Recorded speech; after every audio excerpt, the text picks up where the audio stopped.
So I wanted to talk about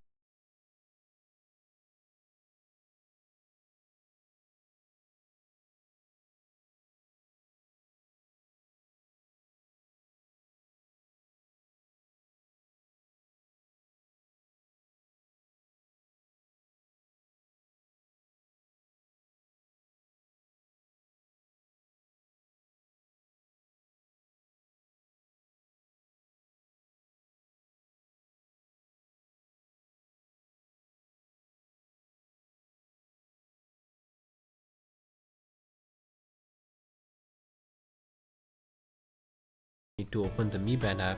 You need to connect your Mi Band with your phone via Bluetooth. Then you need to go to the Mi Band app and you need to open the settings that I've opened. So if you can see that the monitoring method is set to automatic heart rate and sleep assistant. Now the stupid bug is that when you enable both of these automatic heart rate monitoring and sleep assistant, then only automatic heart rate monitoring happens and sleep assistant doesn't work.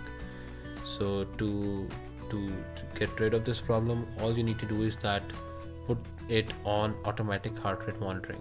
Simply put it on automatic heart rate monitoring and it will work for both sleep assistance and heart rate monitoring. So let me show you. All you need to do is that follow what I do next. All right.